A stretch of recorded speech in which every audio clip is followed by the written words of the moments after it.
السلام علیکم دوستو، امید کرتا ہوں کہ آپ سب ٹھیک ہوں گے۔ جب سے شہاب چتر نے پیدل حج کا سفر شروع کیا ہے تب سے لوگوں میں بحث و مباحثہ کا ایک عجیب سا بھونڈر چل پڑا تھا کہ کیا شہاب چتر کا یہ عمل شریعت کے عین مطابق ہے یا پھر شریعت کے خلاف ہے۔ اگر بہت سے لوگوں نے ان کا اپریشیٹ کیا، ان کا ساتھ دیا، تو وہیں کئیوں نے ان کی مخالفت کی اور یہ کہا کہ ان کا یہ عمل فضول ہے، انہیں گھر واپس آ جانا چاہیے، یہ صرف وقت کا ضیاع ہے۔ تو دوستو، جنہوں نے یہ کہا کہ شہاب چتر شریعت کے خلاف جا کر پیدل حج کا سفر کر رہے ہیں، تو کیا ان کی یہ بات درست ہے یا پھر وہ ہوا میں تیر پھینک رہے ہیں؟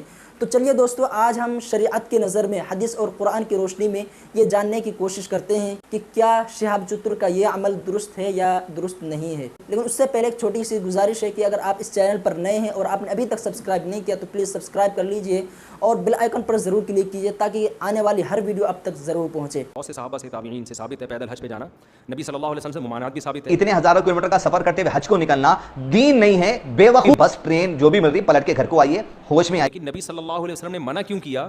اس لیے کہ اس میں مشقت بہت، لیکن اگر کسی میں اسٹیمنا ہے، کوئی خطرہ نہیں ہے تو چاہیے۔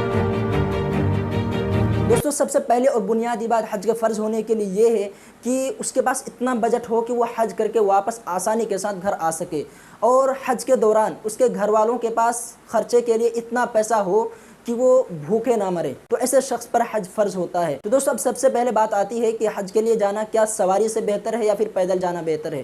تو سب سے پہلے اس سلسلے میں قرآن کی آیت ہے وَأَذِّن فِي النَّاسِ بِالْحَجِّ يَأْتُوكَ رِجَالًا وَعَلَىٰ كُلِّ ضَامِرٍ، کہ آپ لوگوں میں اعلان کر دیجئے کہ وہ آپ کے پاس آئیں پیدل اور سواری سے۔ تو یہاں اللہ تبارک و تعالیٰ نے صاف طور پر یہ اجازت دے دی ہے کہ وہ پیدل بھی آ سکتے ہیں اور سواری سے بھی آ سکتے ہیں۔ تو پھر یہ باتیں کیوں اٹھتی ہے کہ پیدل حج کے لیے سفر کرنا یہ درست نہیں ہے، اپنی جان کو خطرے میں ڈالنا ہے؟ تو دوستو، دراصل بات یہ ہے کہ اس سلسلے میں دو طرح کی حدیثیں آئی ہے۔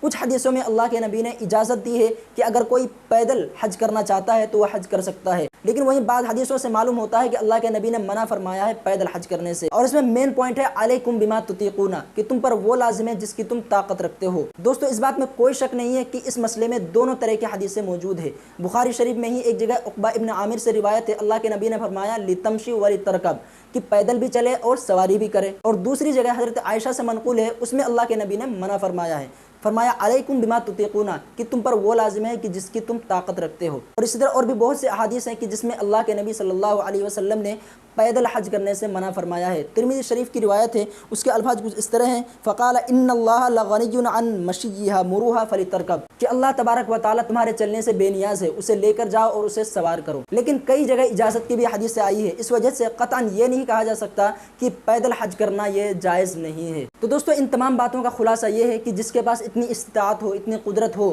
کہ وہ پیدل حج کا سفر کر سکتا ہے تو پھر وہ یقیناً کر سکتا ہے، شریعت کی طرف سے اجازت ہے۔ اسے یہ نہیں کہا جائے گا کہ اس نے شریعت کی مخالفت کی ہے، شریعت کے خلاف جا کر اس نے پیدل حج کا سفر کیا ہے۔ اور دوستو، اس میں سب سے امپورٹنٹ چیز ہے وہ ہے نیت۔ اللہ تعالیٰ نیت دیکھتا ہے کہ تمہاری نیت کیا ہے۔